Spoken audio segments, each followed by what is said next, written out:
The government's national education policy aims to close the educational gap between the hinterland and the coastland.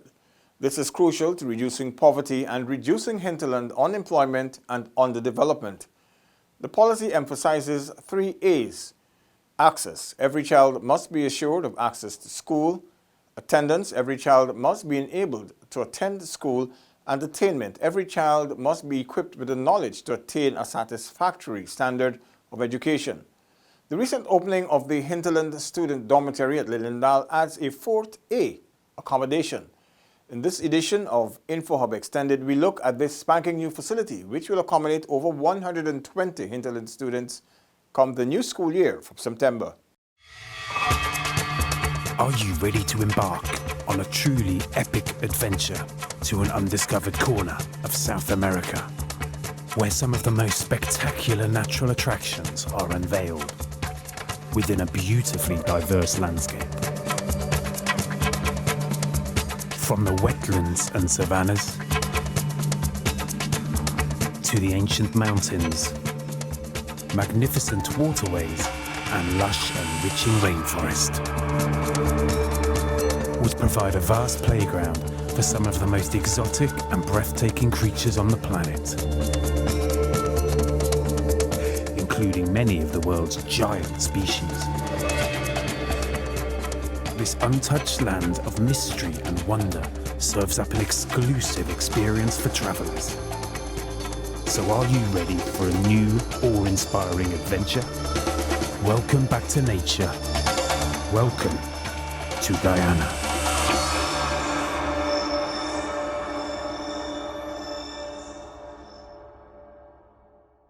The $186 million tertiary Hinterland Student Dormitory will provide students from those far-flung communities with a safe space while pursuing their tertiary education.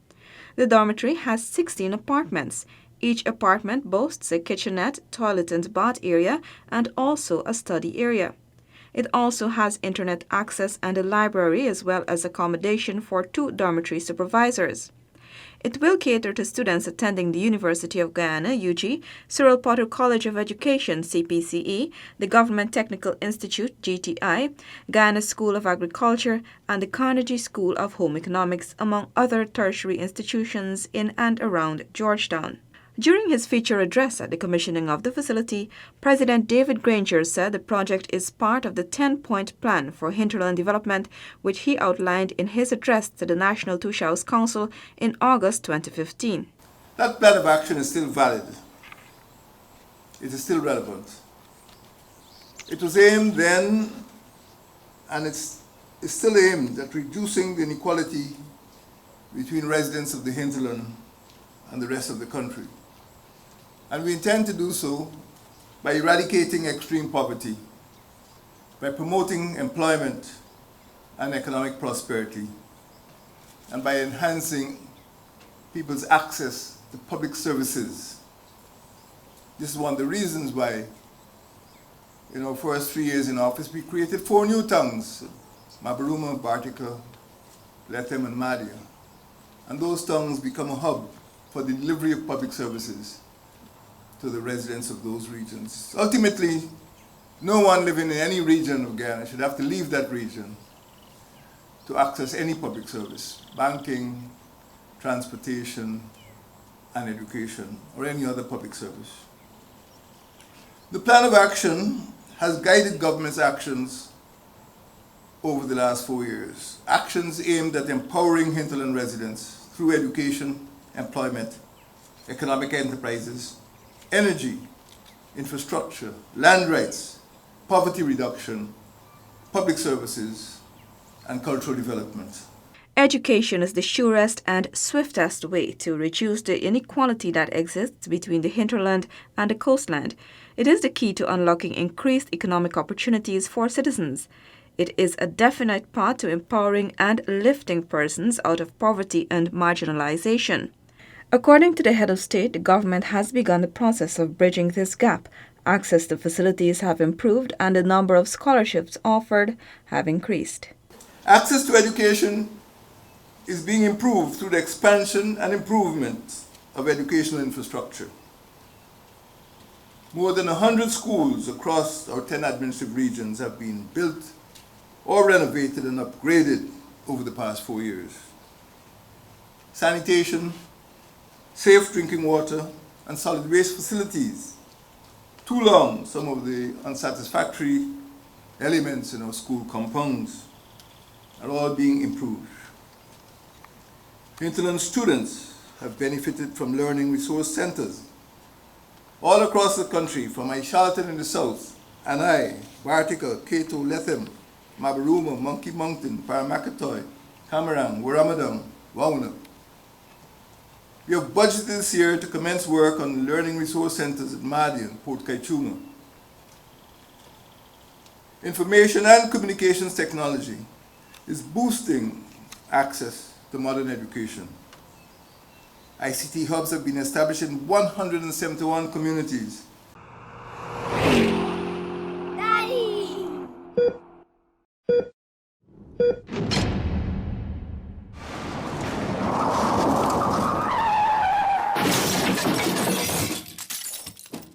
The Ministry of Indigenous Peoples Affairs has increased the number of Hinterland scholarships from 120 in 2014 to 186 in 2018.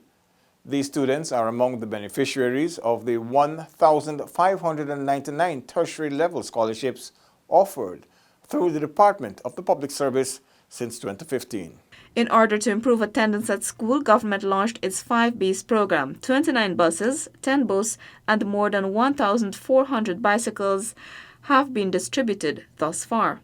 The sight of children paddling canoes to go to school looks pretty on the postcards. But if you ever tried it, you might discover that you end up at school quite tired, and you don't look forward to paddling an hour to get back home at night, because you probably won't get your homework done. Long distances, especially in some riverine communities, can be a disincentive to learning, and pets is removing that disincentive. It's a joy to see children going on a yellow bus in the morning, not having to pay $1. Children who have to paddle for hours or walk several kilometers will be too tired to study when they reach school and too tired to do their homework when they reach home. The measures implemented to improve school attendance have resulted in a decline in hinterland school dropouts. An average of 10 primary school students per week dropped out from hinterland schools in 2014. This has declined to an average of 3 persons in 2017. We must continue working until dropout is history in the education system in this country. All 26,600 students in 214 nursery and primary schools and annexes now benefit from some form of school feeding.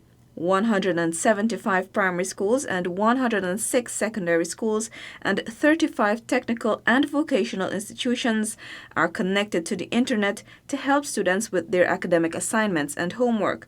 Smart classrooms have already been installed at Bartica, Mabaruma, Lethem, 3 Miles and Santa Rosa.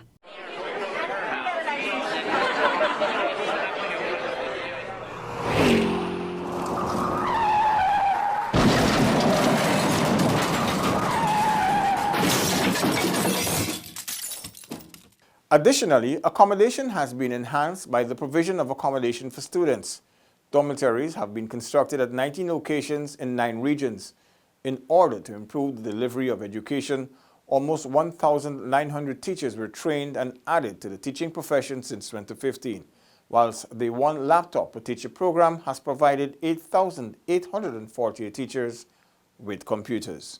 The establishment of this tertiary education dormitory attests to the government's commitment to improving educational opportunities for hinterland students. It reflects our intention, our determination to ensure a more equal society by reducing the disparities west of the Essequibo between hinterland and coastland communities. We want to create a more equal society. We want to ensure that hinterland residents can enjoy similar public services: birth, business and death registration, public education, public health, public information, public infrastructure, public telecommunications, public security, social security. They must be able to enjoy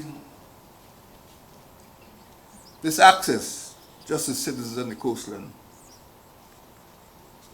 Let someone who's living at Ishalton tell you the cost to go to let him to collect his or her pension. Then you realize that you're living in a different society. We are going to remove all of those disparities and inequalities.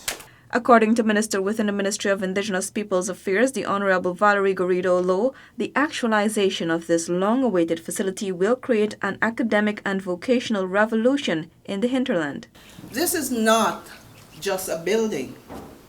It is a vessel, an opening that will allow for the economic and social transformation of indigenous communities by the indigenous and hinterland people across Guyana. Such is the vision of a caring and thoughtful government, led by a caring and thoughtful leader.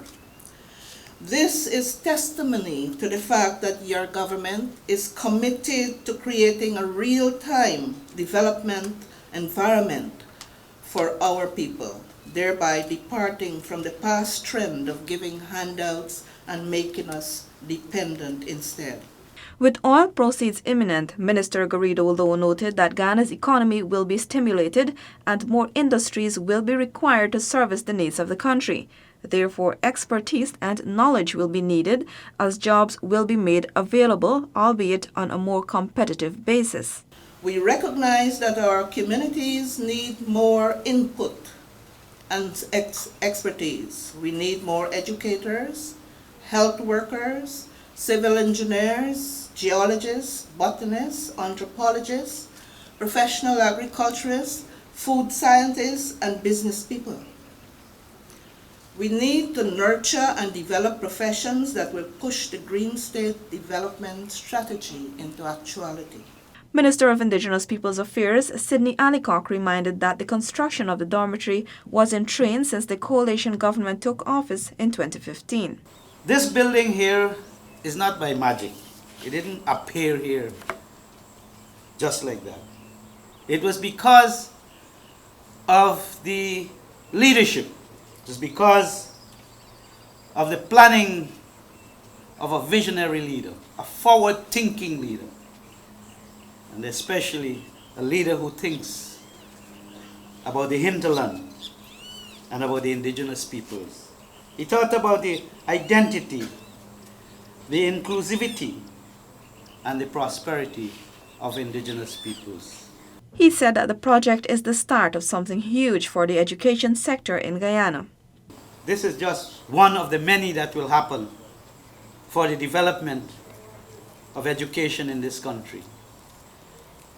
We will have other institutions in the hinterland to help to bridge the gap, to help to bring the country together, because education is also hidden in the hinterland. Minister of Education Dr. Nicolette Henry said that the commissioning of the facility marks another milestone for education in Guyana. Allow me to share some data with you.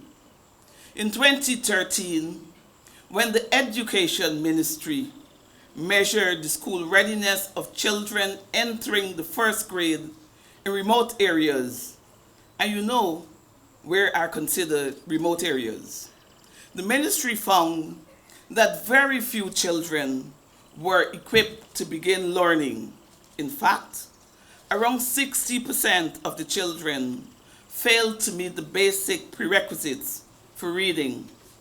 Fewer than 10% could demonstrate any understanding of text, and 40% showed very little or no ability to identify any numbers from 1 to 10.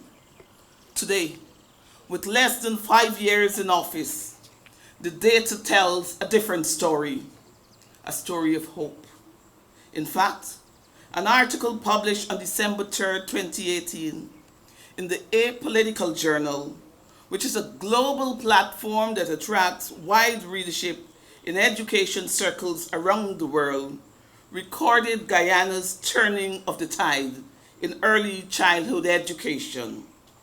Our current data indicates that almost 90% of children now master reading and math skills compared to 37 in 2016. We know that the construction of a tertiary dormitory is not to be taken lightly, as this dormitory will provide tremendous opportunities for those students whose geographic location limit their chances of pursuing their dreams of higher education. The dormitory allows students to access tertiary institutions on the coast. The government is also constructing a $200 million Green Enterprise Center at Bena Hill in Anai. This residential program will deliver a curriculum in sustainable enterprise leadership. Additionally, the Bena Hill Youth Learning Center has been rehabilitated and extended to allow the students to be housed in a more comfortable environment.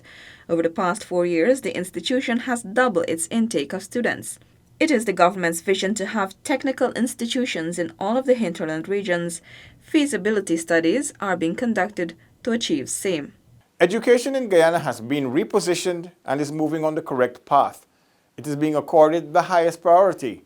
More than $170 billion has been expended on education over the past 4 years. Spending in the sector has moved from 14.8% of the national budget in 2014 to 17% in 2017. Improvements, steady and sure, are evident over the past 4 years. You are watching InfoHub Extended.